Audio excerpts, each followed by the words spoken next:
미실 그리고 비담, 드라마 선덕여왕에서 강렬한 인상을 남겼던 이 두 캐릭터 기억하시죠?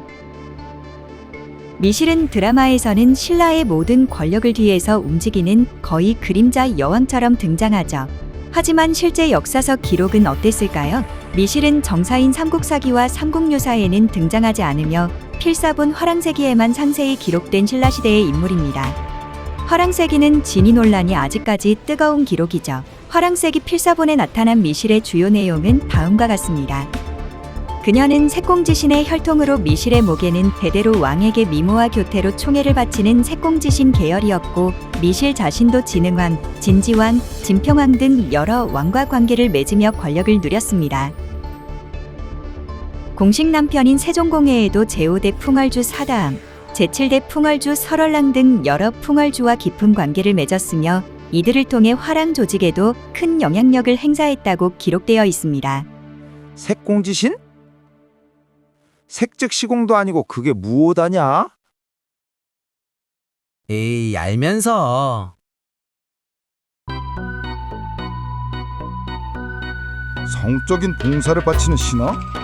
화랑세기 필사본의 기록을 인정한다고 해도 진평왕 제위 28년에 병사했다고 기록되어 있어 드라마 선덕여왕의 설정처럼 선덕여왕과 동시대에 대립했다는 것은 허구입니다. 또한 삼국유사 진평왕 조의 미실과 미생이라는 미녀들이 잠시 언급되는데요. 이 두 미인은 진평왕이 세소고개를 만든 원광법사에게 편지를 보내기 위해 아름다운 여인들을 동원하여 필체를 연습하게 했다는 에피소드에 잠깐 언급될 뿐입니다. 실제 사람의 이름이 아니고 아름다운 여성을 칭하는 일반 명사나 별명일 가능성도 제기됩니다. 결국 우리가 아는 그 카리스마 넘치는 미실은 공식 정사에는 그 기록이 없습니다.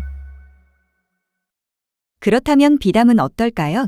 드라마에서는 미실의 아들이자 비극적 영웅으로 나오는데 실제 기록에서는 완전히 다른 인물입니다.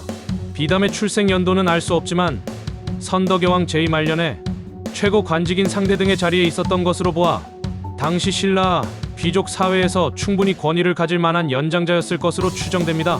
드라마 선덕여왕에서는 비담의 난이 선덕여왕과의 애증 관계와 미실의 아들이라는 허구적 설정에 엮여 그려졌지만 실제 역사 기록에 나타난 비담의 난은 신라 왕위 계승을 둘러싼 진골 귀족 세력 간의 치열한 권력 다툼이었습니다. 즉, 드라마처럼 복잡한 가족관계나 애절한 서사는 전혀 없고 정치적 갈등과 권력 투쟁이 중심이라는 거죠. 그는 여주불능설리 여왕은 나라를 잘 다스릴 수 없다는 명분을 내세웠습니다. 이는 신라의 성골 남자 후손이 끊기면서 여왕이 즉위한 상황에서 귀족 세력이 여왕의 권위와 통치에 반발했음을 보여줍니다. 결국 이 두 인물이 드라마에서 극적으로 재탄생된 이유는 서사의 재미 때문입니다. 미실은 권력의 중심에서 모든 걸 꿰뚫고 있는 천재적인 전략가로, 비담은 상처 많은 영웅형 캐릭터로 재구성되면서 시청자 감정이입을 극대화한 거죠.